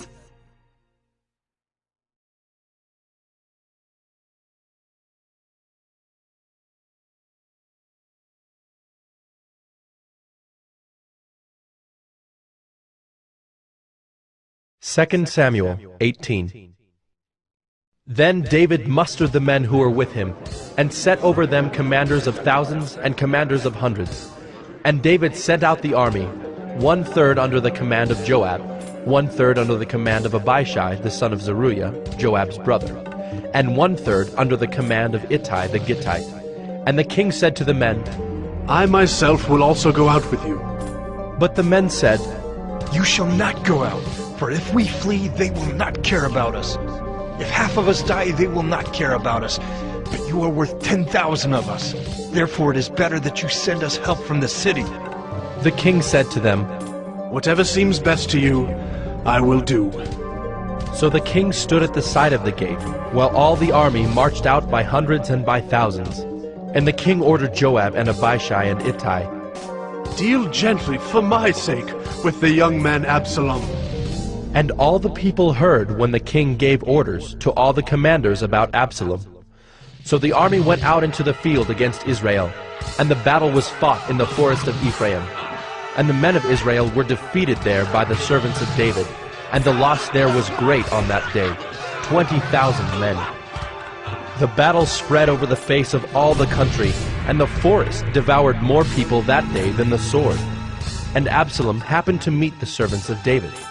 Absalom was riding on his mule, and the mule went under the thick branches of a great oak, and his head caught fast in the oak, and he was suspended between heaven and earth, while the mule that was under him went on. And a certain man saw it, and told Joab, Behold, I saw Absalom hanging in an oak. Joab said to the man who told him, What? You saw him? Why then did you not strike him there to the ground? I would have been glad to give you 10 pieces of silver and a belt. But the man said to Joab, Even if I felt in my hand the weight of 1,000 pieces of silver, I would not reach out my hand against the king's son. For in our hearing the king commanded you and Abishai and Ittai, for my sake protect the young man Absalom. On the other hand, if I had dealt treacherously against his life, and there is nothing hidden from the king, then you yourself would have stood aloof. Joab said, I will not waste time like this with you. And he took 3 javelins in his hand and thrust them into the heart of Absalom while he was still alive in the oak. And 10 young men, Joab's armor-bearers, surrounded Absalom and struck him and killed him. Then Joab blew the trumpet, and the troops came back from pursuing Israel, for Joab restrained them. And they took Absalom and threw him into a great pit in the forest, and raised over him a very great heap of stones. And all Israel fled, everyone to his own home. Now Absalom in his lifetime had taken and set up for himself the pillar that is in the king's valley, for he said, I have no son to keep my name in remembrance. He called the pillar after his own name, and it is called Absalom's monument to this day. Then Ahimaaz the son of Zadok said, Let me run and carry news to the king that the Lord has delivered him from the hand of his enemies. And Joab said to him, You are not to carry news today. You may carry news another day, but today you shall carry no news, because the king's son is dead. Then Joab said to the Cushite, Go, tell the king what you have seen. The Cushite bowed before Joab and ran. Then Ahimaaz the son of Zadok said again to Joab, Come what may, let me also run after the Cushite. And Joab said, Why will you run, my son, seeing that you will have no reward for the news? Come what may, he said, I will run. So he said to him, Run! Then Ahimaaz ran by the way of the plain, and outran the Cushite. Now David was sitting between the 2 gates, and the watchman went up to the roof of the gate by the wall. And when he lifted up his eyes and looked, he saw a man running alone. The watchman called out and told the king. And the king said, If he is alone, there is news in his mouth. And he drew nearer and nearer. The watchman saw another man running, and the watchman called to the gate and said, See, another man running alone. The king said, He also brings news. The watchman said, I think the running of the first is like the running of Ahimaaz, the son of Zadok. And the king said, He is a good man and comes with good news. Then Ahimaaz cried out to the king, All is well. And he bowed before the king with his face to the earth, and said, Blessed be the Lord your God, who has delivered up the men who raised their hand against my lord the king. And the king said, Is it well with the young man Absalom? Ahimaaz answered, When Joab sent the king's servant, your servant, I saw a great commotion, but I do not know what it was. And the king said, Turn aside and stand here. So he turned aside and stood still. And behold, the Cushite came, and the Cushite said, Good news for my lord the king, for the Lord has delivered you this day from the hand of all who rose up against you.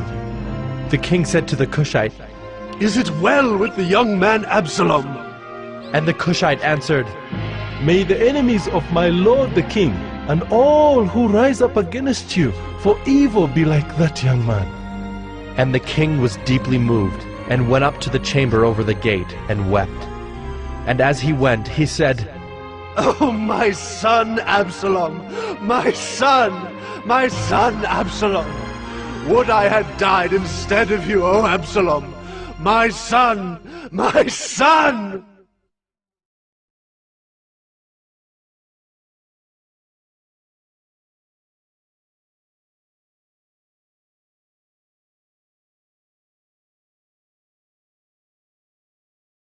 Second Samuel 19. It was told Joab, Behold, the king is weeping and mourning for Absalom. So the victory that day was turned into mourning for all the people, for the people heard that day, The king is grieving for his son. And the people stole into the city that day, as people steal in who are ashamed when they flee in battle. The king covered his face, and the king cried with a loud voice, Oh, my son Absalom! Oh, Absalom! My son! My son! Then Joab came into the house to the king and said, You have today covered with shame the faces of all your servants, who have this day saved your life, and the lives of your sons and your daughters, and the lives of your wives and your concubines, because you love those who hate you, and hate those who love you. For you have made it clear today that commanders and servants are nothing to you. For today I know that if Absalom were alive, and all of us were dead today, then you would be pleased. Now therefore arise, go out and speak kindly to your servants, for I swear by the Lord, if you do not go, not a man will stay with you this night, and this will be worse for you than all the evil that has come upon you from your youth until now. Then the king arose and took his seat in the gate, and the people were all told, Behold, the king is sitting in the gate. And all the people came before the king. Now Israel had fled, every man to his own home. And all the people were arguing throughout all the tribes of Israel, saying, The king delivered us from the hand of our enemies, and saved us from the hand of the Philistines. And now he has fled out of the land from Absalom. But Absalom, whom we anointed over us, is dead in battle. Now, therefore, why do you say nothing about bringing the king back? And King David sent this message to Zadok and Abiathar the priests. Say to the elders of Judah, why should you be the last to bring the king back to his house, when the word of all Israel has come to the king? You are my brothers, you are my bone and my flesh. Why then should you be the last to bring back the king? And say to Amasa, are you not my bone and my flesh? God do so to me and more also, if you are not commander of my army from now on in place of Joab. And he swayed the heart of all the men of Judah as one man, so that they sent word to the king, Return, both you and all your servants. So the king came back to the Jordan, and Judah came to Gilgal to meet the king and to bring the king over the Jordan. And Shimei, the son of Gera the Benjaminite from Bahurim, hurried to come down with the men of Judah to meet King David. And with him were 1,000 men from Benjamin. And Ziba the servant of the house of Saul, with his 15 sons and his 20 servants, rushed down to the Jordan before the king, and they crossed the ford to bring over the king's household and to do his pleasure. And Shimei the son of Gera fell down before the king as he was about to cross the Jordan, and said to the king, Let not my lord hold me guilty, or remember how your servant did wrong on the day my lord the king left Jerusalem. Do not let the king take it to heart, for your servant knows that I have sinned. Therefore, behold, I have come this day, the first of all the house of Joseph, to come down to meet my lord the king. Abishai, the son of Zeruiah, answered, Shall not Shimei be put to death for this, because he cursed the Lord's anointed? But David said, What have I to do with you, you sons of Zeruiah, that you should this day be as an adversary to me? Shall anyone be put to death in Israel this day? For do I not know that I am this day king over Israel? And the king said to Shimei, You shall not die. And the king gave him his oath. And Mephibosheth, the son of Saul, came down to meet the king. He had neither taken care of his feet, nor trimmed his beard, nor washed his clothes from the day the king departed until the day he came back in safety. And when he came to Jerusalem to meet the king said to him, Why did you not go with me, Mephibosheth? He answered, My lord, O king, my servant deceived me. For your servant said to him, I will saddle a donkey for myself, that I may ride on it and go with the king. For your servant is lame. He has slandered your servant to my lord the king. But my lord the king is like the angel of God. Do, therefore, what seems good to you. For all my father's house were but men doomed to death before my lord the king. But you set your servant among those who eat at your table. What further right have I than to cry to the king? And the king said to him, Why speak any more of your affairs? I have decided, you and Ziba shall divide the land. And Mephibosheth said to the king, "Oh, let him take it all, since my lord the king has come safely home." Now Barzillai the Gileadite had come down from Rogelim, and he went on with the king to the Jordan to escort him over the Jordan. Barzillai was a very aged man, 80 years old. He had provided the king with food while he stayed at Mahanaim, for he was a very wealthy man. And the king said to Barzillai, "Come over with me, and I will provide for you with me in Jerusalem." But Barzillai said to the king, "How many years have I still to live, that I should go up with the king to Jerusalem? I am this day 80 years old. Can I discern what is pleasant and what is not? Can your servant taste what he eats or what he drinks? Can I still listen to the voice of singing men and singing women? Why then should your servant be an added burden to my lord the king? Your servant will go a little way over the Jordan with the king. Why should the king repay me with such a reward? Please let your servant return, that I may die in my own city, near the grave of my father and my mother. But here is your servant Kimham. Let him go over with my lord the king, and do for him whatever seems good to you." And the king answered, "Kimham shall go over with me, and I will do for him whatever seems good to you. And all that you desire of me I will do for you." Then all the people went over the Jordan, and the king went over. And the king kissed Barzillai and blessed him, and he returned to his own home. The king went on to Gilgal, and Kimham went on with him. All the people of Judah, and also half the people of Israel, brought the king on his way. Then all the men of Israel came to the king, and said to the king, "Why have our brothers, the men of Judah, stolen you away, and brought the king and his household over the Jordan, and all David's men with him?" All the men of Judah answered the men of Israel, "Because the king is our close relative. Why then are you angry over this matter? Have we eaten at all at the king's expense? Or has he given us any gift?" And the men of Israel answered the men of Judah, "We have 10 shares in the king, and in David also we have more than you. Why then did you despise us? Were we not the first to speak of bringing back our king?" But the words of the men of Judah were fiercer than the words of the men of Israel.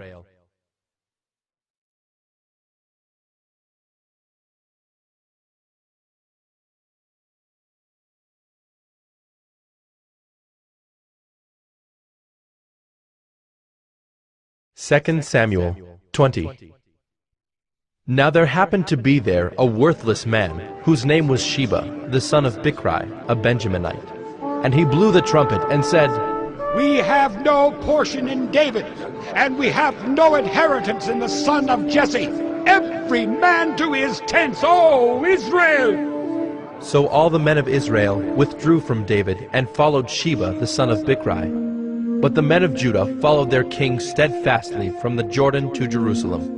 And David came to his house at Jerusalem.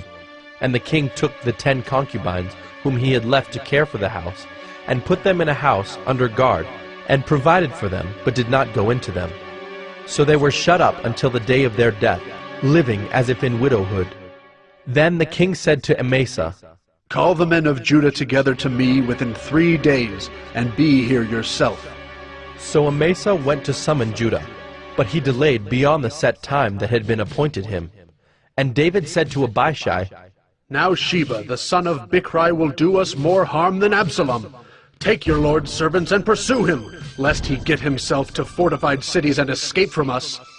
And there went out after him Joab's men, and the Kerethites and the Pelethites, and all the mighty men.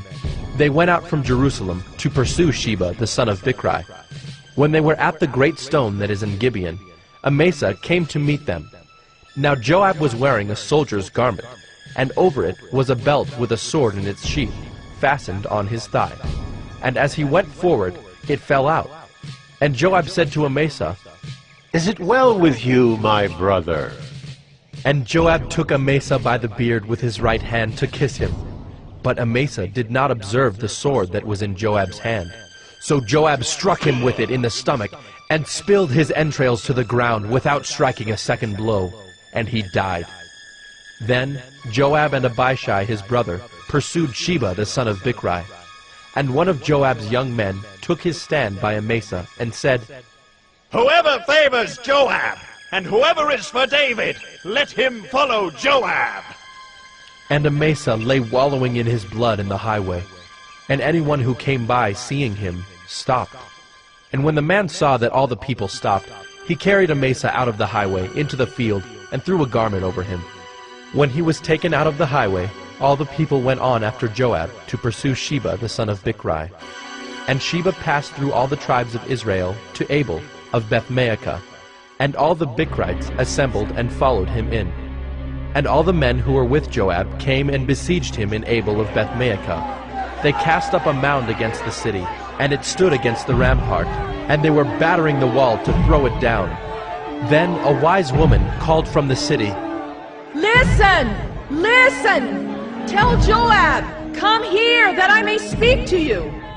And he came near her, and the woman said, "Are you Joab?" He answered, "I am." Then she said to him, "Listen to the words of your servant." And he answered, "I am listening." Then she said, "They used to say in former times, 'Let them but ask counsel at Abel.' And so they settled a matter. I am one of those who are peaceable and faithful in Israel. You seek to destroy a city that is a mother in Israel. Why will you swallow up the heritage of the Lord?"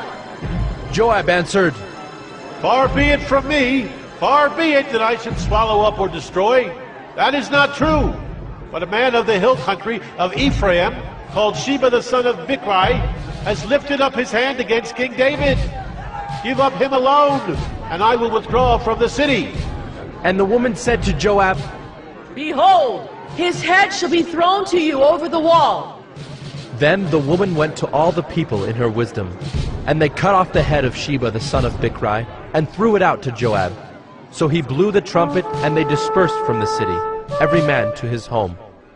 And Joab returned to Jerusalem to the king. Now Joab was in command of all the army of Israel, and Benaiah the son of Jehoiada was in command of the Kerethites and the Pelethites, and Adoram was in charge of the forced labor, and Jehoshaphat the son of Ahilud was the recorder, and Sheva was secretary, and Zadok and Abiathar were priests, and Ira the Jairite was also David's priest.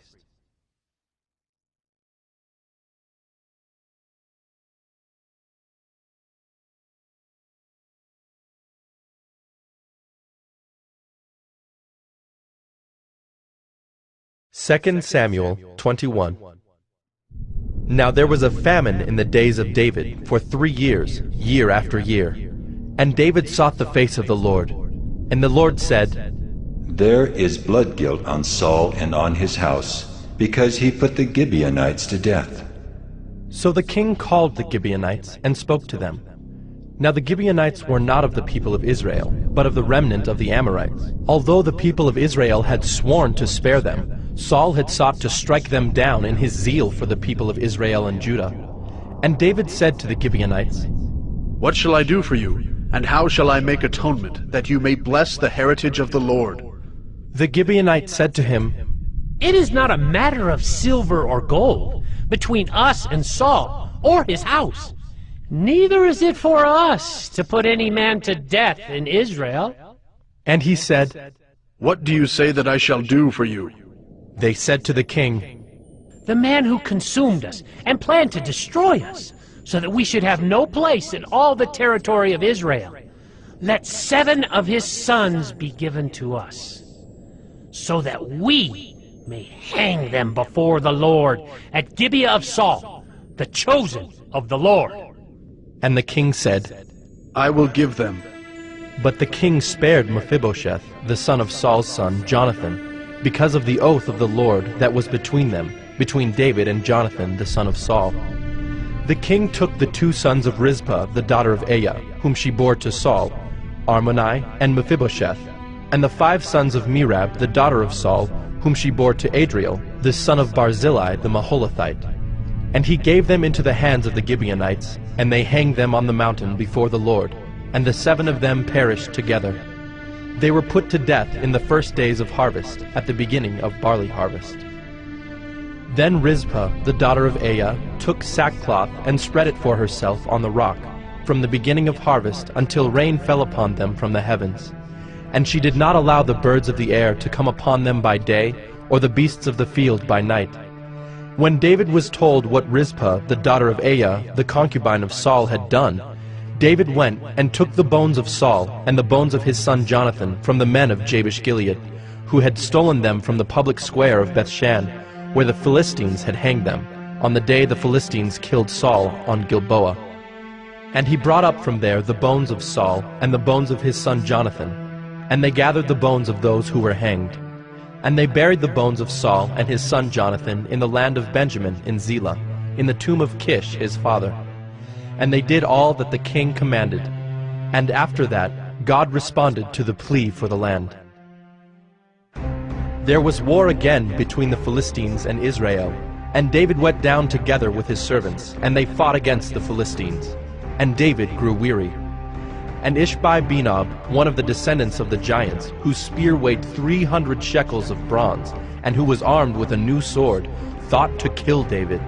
But Abishai, the son of Zeruiah, came to his aid, and attacked the Philistine, and killed him. Then David's men swore to him, "You shall no longer go out with us to battle, lest you quench the lamp of Israel."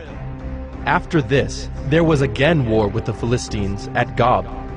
Then Sibbecai, the Hushathite, struck down Saph, who was one of the descendants of the giants. And there was again war with the Philistines at Gob, and Elhanan, the son of Jaare-Oregim, the Bethlehemite, struck down Goliath the Gittite, the shaft of whose spear was like a weaver's beam. And there was again war at Gath, where there was a man of great stature, who had 6 fingers on each hand, and 6 toes on each foot, 24 in number. And he also was descended from the giants. And when he taunted Israel, Jonathan, the son of Shimei, David's brother, struck him down. These 4 were descended from the giants in Gath, and they fell by the hand of David and by the hand of his servants.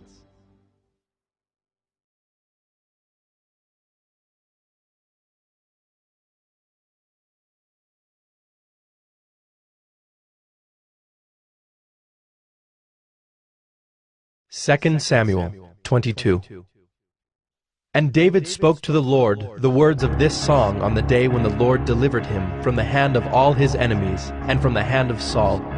He said, "The Lord is my rock and my fortress and my deliverer, my God, my rock in whom I take refuge, my shield and the horn of my salvation, my stronghold and my refuge, my Savior. You save me from violence. I call upon the Lord, who is worthy to be praised, and I am saved from my enemies. For the waves of death encompassed me, the torrents of destruction assailed me, the cords of Sheol entangled me, the snares of death confronted me. In my distress I called upon the Lord. To my God I called.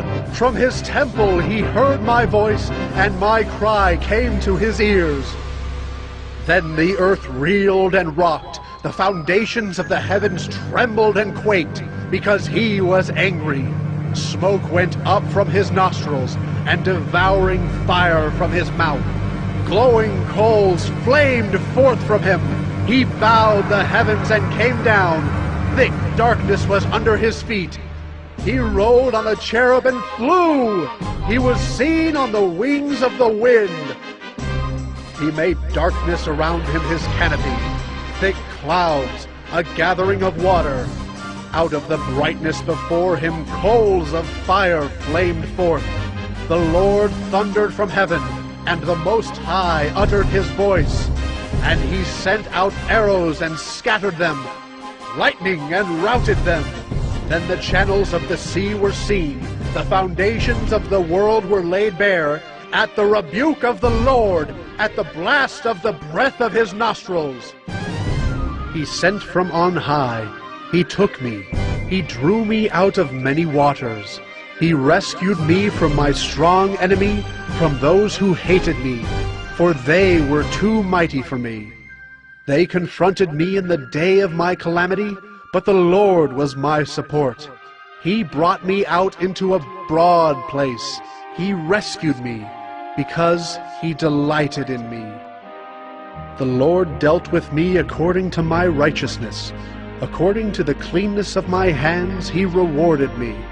For I have kept the ways of the Lord, and have not wickedly departed from my God. For all his rules were before me, and from his statutes I did not turn aside. I was blameless before him, and I kept myself from guilt.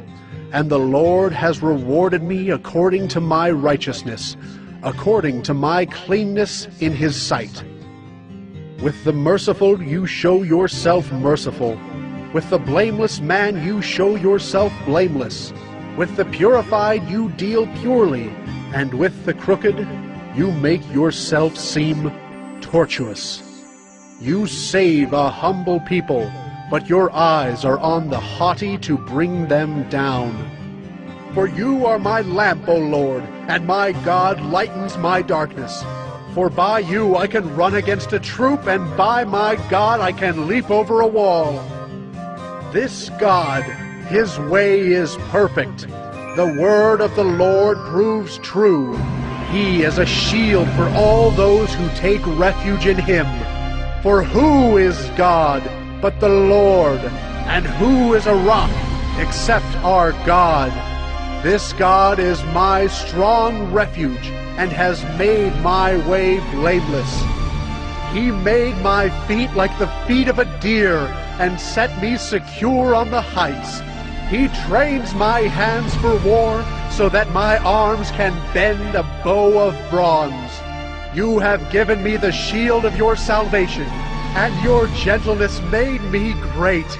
You gave a wide place for my steps under me, and my feet did not slip. I pursued my enemies and destroyed them, and did not turn back until they were consumed. I consumed them. I thrust them through so that they did not rise. They fell under my feet. For you equipped me with strength for the battle. You made those who rise against me sink under me.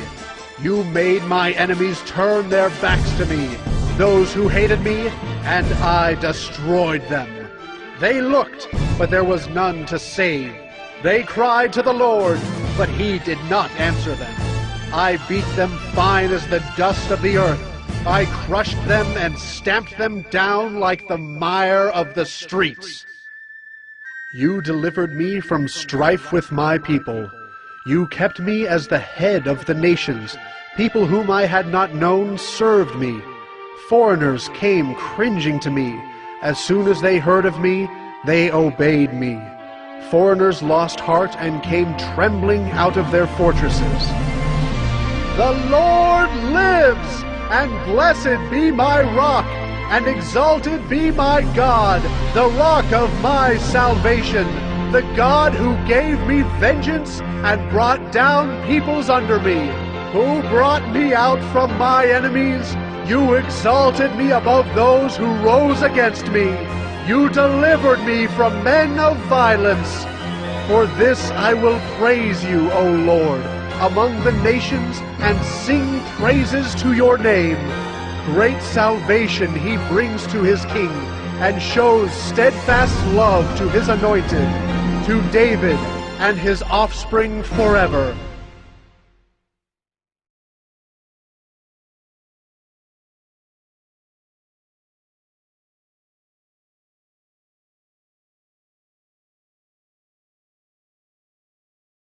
Second Samuel 23. Now these are the last words of David, the oracle of David, the son of Jesse, the oracle of the man who was raised on high, the anointed of the God of Jacob, the sweet psalmist of Israel. The Spirit of the Lord speaks by me. His word is on my tongue. The God of Israel has spoken. The Rock of Israel has said to me, When one rules justly over men, ruling in the fear of God, he dawns on them like the morning light, like the sun shining forth on a cloudless morning, like rain that makes grass to sprout from the earth. For does not my house stand so with God? For he has made with me an everlasting covenant, ordered in all things and secure. For will he not cause to prosper all my help and my desire? But worthless men are all like thorns that are thrown away, for they cannot be taken with the hand. But the man who touches them arms himself with iron and the shaft of a spear, and they are utterly consumed with fire. These are the names of the mighty men whom David had. Josheb-Basshebeth, a Tekemonite. He was chief of the 3. He wielded his spear against 800 whom he killed at one time. And next to him, among the 3 mighty men, was Eleazar the son of Dodo, son of Ahohi. He was with David when they defied the Philistines who were gathered there for battle, and the men of Israel withdrew. He rose and struck down the Philistines until his hand was weary, and his hand clung to the sword. And the Lord brought about a great victory that day, and the men returned after him, only to strip the slain. And next to him was Shammah, the son of Agi, the Hararite. The Philistines gathered together at Lehi, where there was a plot of ground full of lentils, and the men fled from the Philistines. But he took his stand in the midst of the plot, and defended it, and struck down the Philistines, and the Lord worked a great victory.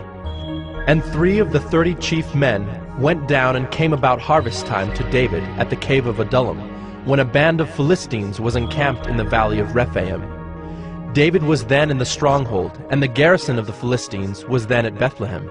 And David said longingly, "Oh, that someone would give me water to drink from the well of Bethlehem that is by the gate." Then the 3 mighty men broke through the camp of the Philistines, and drew water out of the well of Bethlehem that was by the gate, and carried and brought it to David. But he would not drink of it. He poured it out to the Lord, and said, "Far be it from me, O Lord, that I should do this. Shall I drink the blood of the men who went at the risk of their lives?" Therefore he would not drink it. These things the 3 mighty men did. Now Abishai, the brother of Joab, the son of Zeruiah, was chief of the 30. And he wielded his spear against 300 men, and killed them, and won a name beside the 3. He was the most renowned of the 30, and became their commander, but he did not attain to the 3. And Benaiah, the son of Jehoiada, was a valiant man of Kabzeel, a doer of great deeds. He struck down 2 Ariels of Moab. He also went down and struck down a lion in a pit on a day when snow had fallen. And he struck down an Egyptian, a handsome man. The Egyptian had a spear in his hand, but Benaiah went down to him with a staff, and snatched the spear out of the Egyptian's hand, and killed him with his own spear. These things did Benaiah, the son of Jehoiada, and won a name beside the 3 mighty men. He was renowned among the 30, but he did not attain to the 3. And David set him over his bodyguard. Asahel, the brother of Joab, was one of the 30. Elhanan, the son of Dodo of Bethlehem, Shammah of Harod, Elika of Harod, Helez the Paltite, Ira the son of Ikish of Tekoa, Abiezer of Anathoth, Mabunai the Hushathite, Zalmon the Ahohite, Meharai of Netophah, Heleb the son of Baanah of Netophah, Ittai the son of Ribai of Gibeah of the people of Benjamin, Benaiah of Pirathon, Hiddai of the brooks of Gaash, Abi-Albon the Arbathite, Asmaveth of Bahurim, Eliabah the Shaalbonite, the sons of Jashan, Jonathan, Shammah the Hararite, Ahiam the son of Sherar the Hararite, Eliphalet the son of Ahashbai of Maacah, Eliam the son of Ahithophel of Gilo, Hezro of Carmel, Pearai the Arbite, Igal the son of Nathan of Zobah, Bani the Gadite, Zelek the Ammonite, Naharai of Beeroth, the armor-bearer of Joab, the son of Zeruiah, Ira the Ithrite, Gareb the Ithrite, Uriah the Hittite, 37 in all.